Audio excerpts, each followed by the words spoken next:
Deux mentalités s'affrontent sur le calvaire. Dans l'Évangile, en effet, les paroles de Jésus crucifié s'opposent à celles de ceux qui le crucifient. Ces derniers répètent le même refrain, « Sauve-toi toi-même ». Le chef dit qu'il se sauve lui-même s'il est le Messie de Dieu, l'élu. Les soldats le répètent, « Si tu es le roi des Juifs, sauve-toi toi-même ». Et enfin, l'un des malfaiteurs qui a entendu répète l'idée, « N'es-tu pas le Christ, sauve-toi toi-même ». Se sauver soi-même, s'occuper de soi, penser à soi et pas aux autres, seulement à sa santé, à son succès, à ses intérêts, à l'avoir, au pouvoir, au paraître. Sauve-toi toi-même.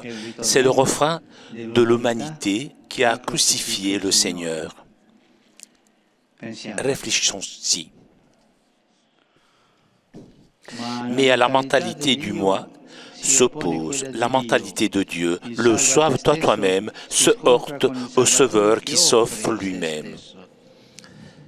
Dans l'évangile de ce jour, Jésus, sous le calvaire, prend lui aussi la parole à 3 reprises comme ses adversaires. Mais en aucun cas, il ne revendique quoi que ce soit pour lui-même. Il ne se défend même pas et ne se justifie pas. Il prie le Père et fait miséricorde au bon larron. Une de ces expressions en particulier marque la différence avec le « sauve-toi toi-même ». Père, pardonne-leur. Attardons-nous sur ces mots. Quand le Seigneur les dit-il? En un moment bien précis, lors de la crucifixion, lorsqu'il sent les clous lui percer les poignets et les pieds. Essayons d'imaginer la douleur atroce que cela provoque. Là, dans la douleur physique la plus aiguë de la passion, le Christ demande pardon pour ceux qui le transpercent. À cet instant, on n'aurait pas seulement envie que de crier toute sa colère et sa souffrance. Au lieu de cela, Jésus dit, « Père, pardonne-leur ».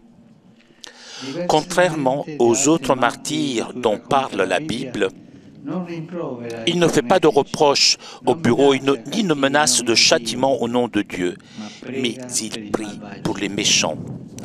Fixé à la potence de l'humiliation, il augmente l'intensité du don qui devient pardon.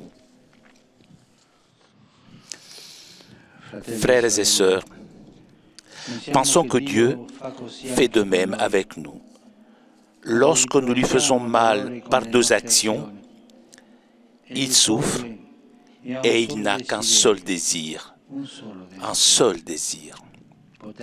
nous pardonner.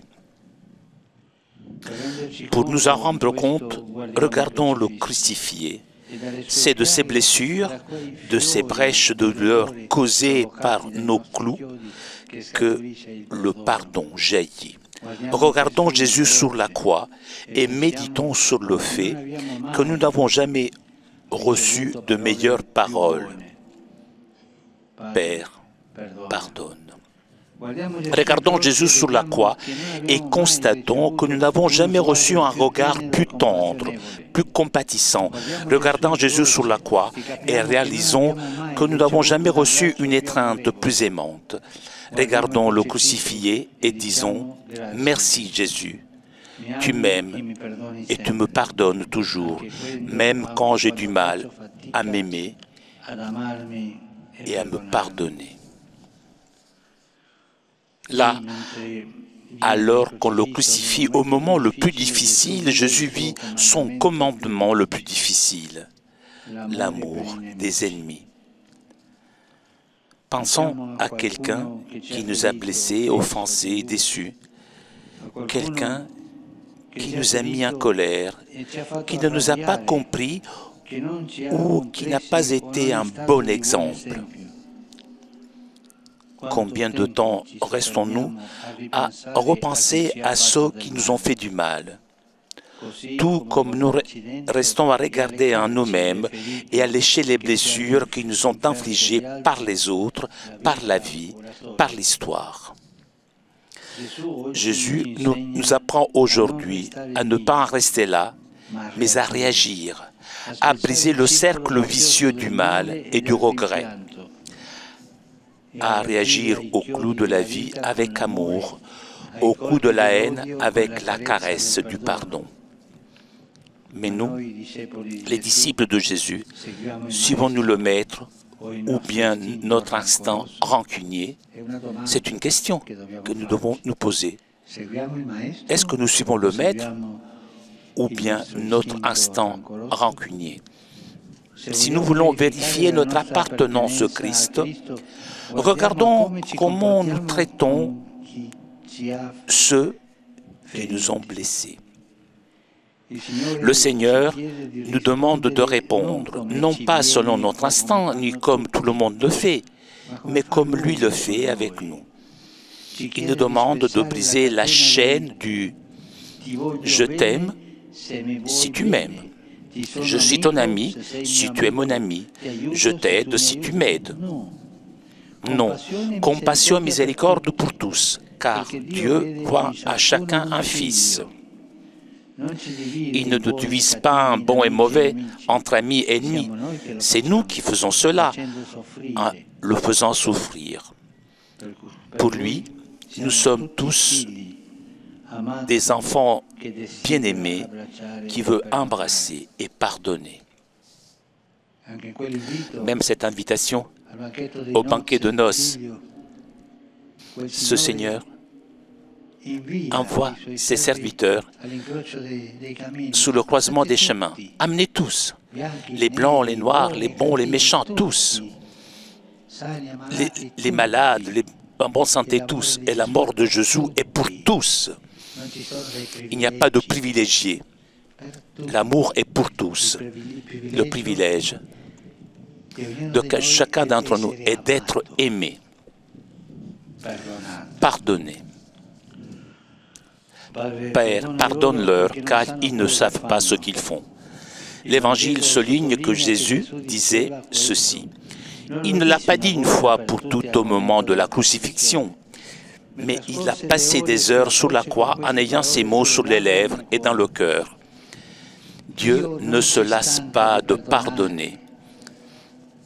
Nous devons comprendre cela, mais le comprendre, ce n'est pas que l'esprit, nous devons comprendre avec le cœur. Dieu ne se lasse pas de pardonner. C'est nous que nous lassons de demander pardon, mais il ne se lasse jamais de nous pardonner.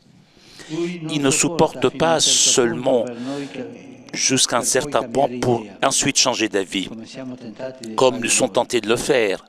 Jésus enseigne l'évangile de Luc, est venu dans le monde pour nous apporter le pardon de nos péchés.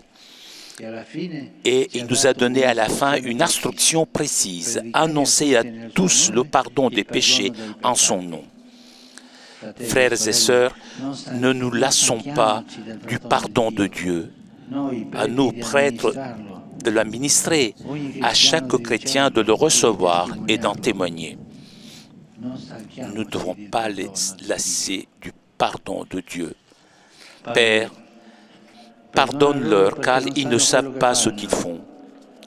Notons encore une chose, non seulement Jésus implore le pardon, mais il en donne aussi le motif. Pardonne-leur car ils ne savent pas ce qu'ils font. Comment cela? Ceux qui l'ont crucifié avaient prémédité sa mise à mort, organisé son arrestation, le procès, et sont maintenant sur le calvaire pour assister à sa fin. Pourtant, le Christ justifie ces personnes violentes parce qu'elles ne savent pas. C'est ainsi que Jésus se comporte avec nous. Il se fait notre avocat. Il ne va pas contre nous, mais pour nous, contre nos péchés. Et l'argument qu'il utilise il est intéressant, parce qu'ils ne savent pas. Cette ignorance du cœur que nous avons nous tous, nous les pécheurs. Quand on utilise la violence, on ne sait plus rien de Dieu qui est Père, ni des autres qui sont frères. On oublie pourquoi on est dans le monde. On va jusqu'à commettre des cruautés absurdes. On le voit aujourd'hui dans la folie de la guerre, où le Christ est une fois de plus crucifié. Oui, le Christ est à nouveau cloué à la croix dans les mères qui pleurent la mort injuste de leurs maris et de leurs enfants. Il est crucifié dans les réfugiés qui fuient les bombes avec des enfants dans les bras. Il est crucifié dans les personnes âgées, laissées seules pour mourir, dans les jeunes privés d'avenir, dans les soldats envoyés pour tuer leurs frères. C'est là que le Christ est crucifié aujourd'hui. Père, pardonne-leur car ils ne savent pas ce qu'ils font. Beaucoup écoutent cette phrase inouïe, mais un seul l'accueille. C'est un malfaiteur crucifié aux côtés de Jésus. Nous pouvons imaginer que la miséricorde du Christ a suscité en lui une dernière espérance et l'a conduit à prononcer ces mots. Jésus, souviens-toi de moi. Comme s'il disait, tout le monde m'a oublié, mais toi, tu penses aussi à ceux qui te crucifient. Avec toi, il y a donc de la place pour moi aussi. Le bon larron accueille Dieu au moment où sa vie s'achève et ainsi sa vie commence à nouveau. Dans l'enfer du monde, il va s'ouvrir le paradis.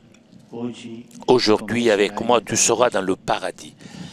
Voici le miracle du pardon de Dieu qui transforme la dernière requête d'un homme condamné à mort en la première canonisation de l'histoire. Frères et sœurs, cette semaine, nous accueillons la certitude que Dieu peut pardonner tout péché. Dieu pardonne tout, toute distance, changer tout pleur en danse. La certitude qu'avec Jésus, il y a toujours de la place pour tout le monde, qu'avec Jésus, ce n'est jamais fini. Il n'est jamais trop tard. Avec Dieu, nous pouvons toujours revenir à la vie. Avec Dieu, nous pouvons toujours revenir à la vie. Courage, marchons vers Pâques avec son pardon, parce que le Christ intercède continuellement auprès du Père pour nous. Il intercède auprès du Père pour nous.